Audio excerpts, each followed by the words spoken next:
Bonjour tout le monde, bienvenue chez moi. Aujourd'hui, on va faire une vidéo dans la catégorie expérimentale. On va faire un fromage avec le lait d'un animal peu commun, la poule. Et oui, c'est qu'au Québec, à l'approche du temps des fêtes, la poule, pour se mettre dans l'esprit de Noël, se met à produire du lait qu'elle ne produit pas au courant de l'année, seulement à l'approche du temps des fêtes. Personnellement, j'aime beaucoup plus mon explication, mais dans la réalité, c'est probablement plus une traduction très libre du eggnog, une boisson du temps des fêtes autour de Noël que, je sais pas pourquoi, une équipe de marketing a décidé d'appeler du lait de poule, mais chose certaine, c'est ce qui a fait en sorte que je fais la vidéo d'aujourd'hui du fromage de lait de poule. Et j'ai poussé l'audace en vous demandant à vous, ceux qui regardez les vidéos, qu'est-ce que vous voudriez me voir faire avec le lait de poule? Et j'en conclus que vous m'aimez vraiment pas de tous les beaux choix que je vous ai suggérés, des fromages qu'on peut faire et consommer lors de la même journée, du fromage à tartiner et tout. Vous avez choisi le camembert. Le camembert, on s'entend que c'est un fromage à croûte fleurie qui est affiné sur environ 4 semaines, au cours desquelles on va avoir un champignon qui va venir coloniser la surface du fromage, faire la belle croûte blanche à laquelle on reconnaît le camembert. C'est peut-être correct pour du lait de vache, mais pour du lait de poule, lisons les ingrédients. Lait partiellement écrémé à 1% de matière grasse, additionné de palmitate de vitamine A et vitamine D3, du sucre et beaucoup de sucre. C'est pas écrit dans les ingrédients, mais dans le tableau des valeurs nutritives, on voit 44 grammes de sucre par 250 millilitres.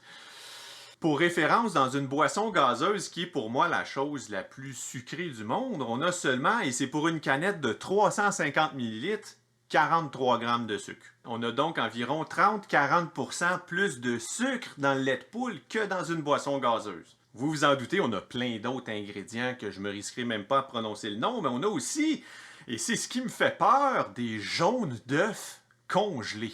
Je ne sais pas pour vous à quel point c'est important la santé physique sur une échelle de 1 à 10, 10 très important pour moi, être en santé, 1 c'est pas grave, manger des œufs avec des champignons dessus, je parle pas d'une omelette, là, je parle de croissance de champignons durant 4 semaines dans votre réfrigérateur. Tout ça pour dire que je l'ai fait, le camembert au lait de poule imaginé. Je relève les défis qui me sont confiés. Mes excuses au passage pour la Normandie. Je sais pas pourquoi, c'est souvent sur vous que tombent les idées un peu bizarres.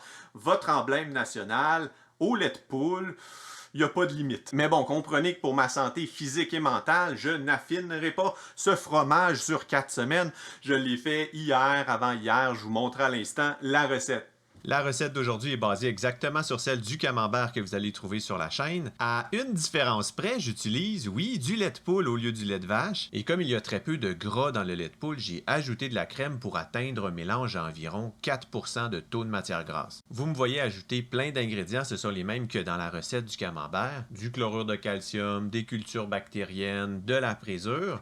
Tout allait relativement bien dans ma recette. Je suis peut-être un peu, même très naïf, mais à l'étape du test pour voir si mon lait avait bien coagulé, eh bien, c'était encore très liquide. J'ai donc laissé une autre heure. Toujours le même résultat, un cahier qui n'est pas caillé en fait, c'est très liquide. Une autre heure plus tard, la même chose. J'ai donc dû changer mes plans puisque si j'avais transféré le liquide dans mon moule à camembert, eh bien tout le liquide aurait tout simplement passé à travers et j'aurais tout perdu. Pour coaguler mon lait, j'ai donc monté la température jusqu'à environ 95 degrés Celsius, puis j'ai ajouté du vinaigre blanc jusqu'à ce que j'observe la coagulation. En montant le lait à cette température, j'ai bien entendu détruit toutes les cultures bactériennes que j'avais ajoutées. Ça n'a donc servi à absolument rien. Et la présure dans tout ça a eu un impact très mineur. Mon explication pour la non-coagulation du lait, c'est que le lait avait sans doute été pasteurisé à ultra haute température, soit un type de lait qui n'est pas recommandé quand on fait du fromage. Et bon, il y avait tous les autres ingrédients aussi, incluant des jaunes d'œufs qui ont peut-être interféré avec avec la présure, les cultures bactériennes, on ne sait pas et personnellement, j'aime mieux ne pas imaginer ce qui a pu se passer dans ce fromage. À 95 degrés Celsius, j'ai transféré mon caillé dans un coton fromage. Je l'avais plié en deux pour bien contenir le caillé. C'est qu'il était très fragile, sablonneux même, contrairement à quand on fait de la ricotta avec un lait de vache où le caillé est encore un peu crémeux, si je peux utiliser le terme. J'ai laissé drainer environ une vingtaine de minutes, question que ça draine, premièrement, vous vous en doutez, et ensuite, pour réduire la température un peu, c'est très chaud, 95 degrés Celsius, je ne voulais pas le transférer immédiatement dans mon moule pour ne pas l'endommager. À partir de là, j'ai suivi exactement les mêmes étapes que si j'avais fait un camembert avec plein de guillemets. Vous me voyez pas faire, mais il y a beaucoup de guillemets avec le mot camembert. Et pendant ce temps, je ne voulais pas perdre le petit lait, le liquide qui était obtenu quand on a drainé le fromage un peu plus tôt. Ce liquide était déjà à 95 degrés Celsius aussi, donc je n'ai fait que poursuivre son ébullition pour le réduire et en faire avec le temps un sirop. Je l'ai goûté à différentes étapes et vraiment, le goût devenait de plus en plus prononcé. C'était très sucré, caramélisé, c'était super bon. Donc, je voulais voir si je pouvais en faire quelque chose. En tout, j'ai réduit le liquide durant environ 3-4 heures. Je l'ai laissé refroidir durant environ 1 heure avant de le transférer dans un contenant que j'allais pouvoir réfrigérer. Et ma dernière étape pour ce fromage, c'est que j'ai ajouté du sel sur les deux surfaces. Je ne vous montre qu'un côté ici, mais j'ai salé les deux côtés en espaçant d'environ 3 heures. Voici le fromage, on va le manger ensemble, c'est certain, je le dépose ici. Mais avant, ça vous intéresse peut-être, goûtons au lait de poule. Et pour ceux qui se posent la question, il n'y a pas d'alcool dans ce contenant, c'est qu'on est censé l'ajouter à part chez nous. Traditionnellement, on va mettre du brandy, par exemple, à notre lait de poule. Santé tout le monde! Extrêmement sucré. Un goût très sucré, vous en doutez, un peu beurré avec des arômes.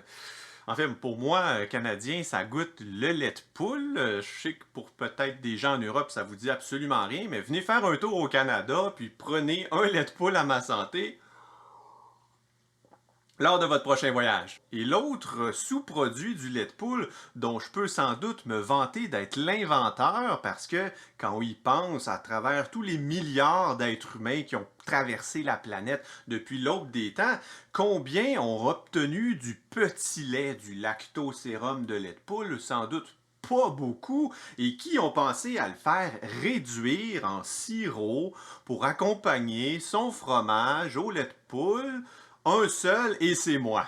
Étant l'inventeur de ce nouveau produit culinaire que vous allez sans doute retrouver dans les meilleurs restaurants près de chez vous, j'ai l'opportunité de choisir comment l'appliquer sur le fromage.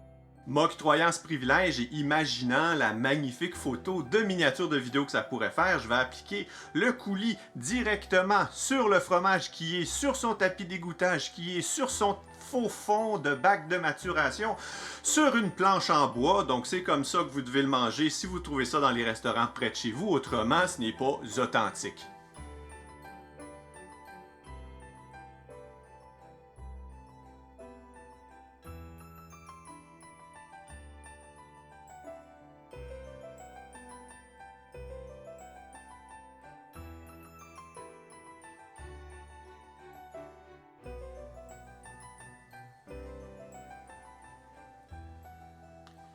Il y a une odeur un peu caramélisée, je m'attendais pas à ça, mais en y réfléchissant bien, le petit lait réduit, ça a probablement apporté ces odeurs-là.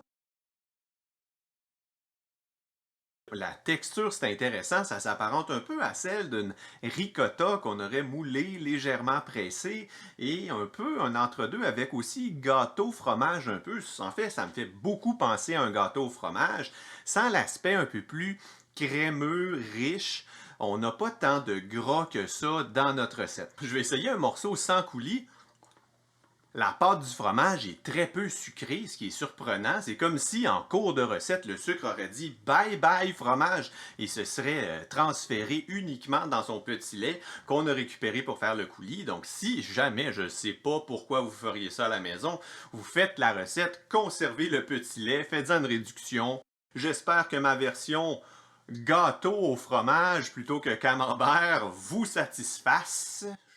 Quand je me mets à inventer des nouveaux mots comme ça, c'est le signal pour vous dire, voyez 2 vidéos qui pourraient vous intéresser. Cliquez, on se retrouve de l'autre côté. D'ici là, tout le monde, prenez soin de vous. Trayez pas les poules, elles n'apprécient pas. À la prochaine. Bye bye.